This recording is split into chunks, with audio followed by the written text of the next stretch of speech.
I've got a permit. It's only for one day, and it's not an oyster card or a fishing permit. I'm going mudlarking. Twice a day at low tide, the exposed banks of the Thames yield up the rubbish of the past. Here at Bankside, it's often what was thrown away during those bawdy nights on the town. Mudlarks are permit holders who scour the foreshore for the evidence. Hi, Nicola. Hi, Tony. Hiya. And Nicola White is one of them. It's extraordinary, isn't it? You've got the hurly-burly of London all around us, and this is a completely different world. Yes, it is, and it's very, very peaceful and calm down here, but you're surrounded with the history of London. Nicola, from the Society of London Mudlarks, has been doing this for 15 years. Now, what am I looking for? You need to get your eye in and get right down close and have a look around. And I've started to find lots and lots of tiny pins. Oh, let's have a look. And they're beautiful. They're handmade, and we find a lot of pins on the Thames foreshore dating right back to the 14th century.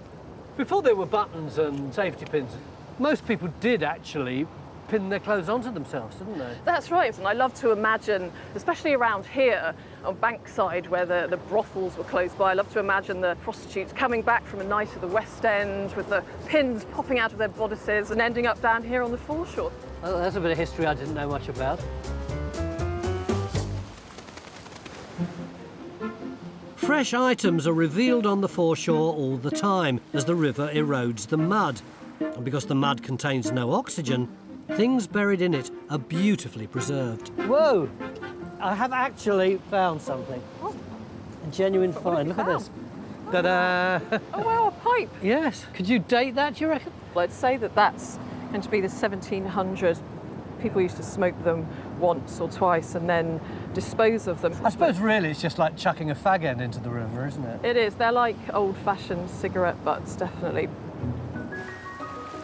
In the 18th and 19th centuries, mudlarking wasn't about digging up history. The original mudlarks were scavengers, the poorest of the poor, desperately trying to make a living. They used to be often seen wandering around in the mud up to their knees, children and old ladies, and they would look for anything really, like pieces of coal, bits of rope, bits of copper, nails, anything that they could sell for a bob or two. Yeah.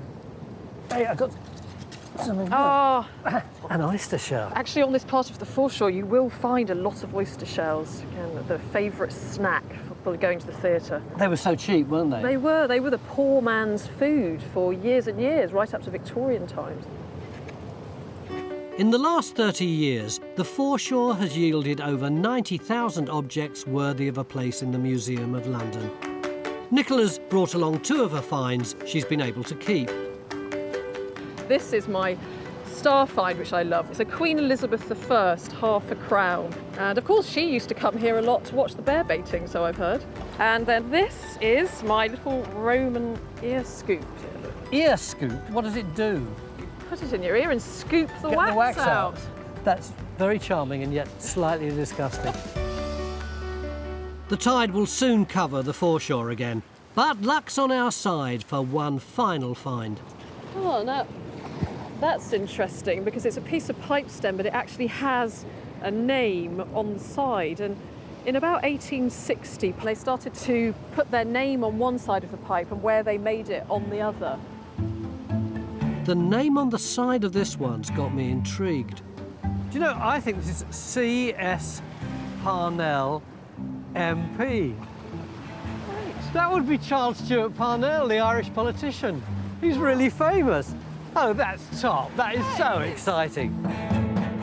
Parnell was born in 1846 and became a prominent Irish nationalist in the 1880s. He entered the House of Commons in 1875, leader of the Home Rule League in 1880. That goes really nicely with your date of 1860.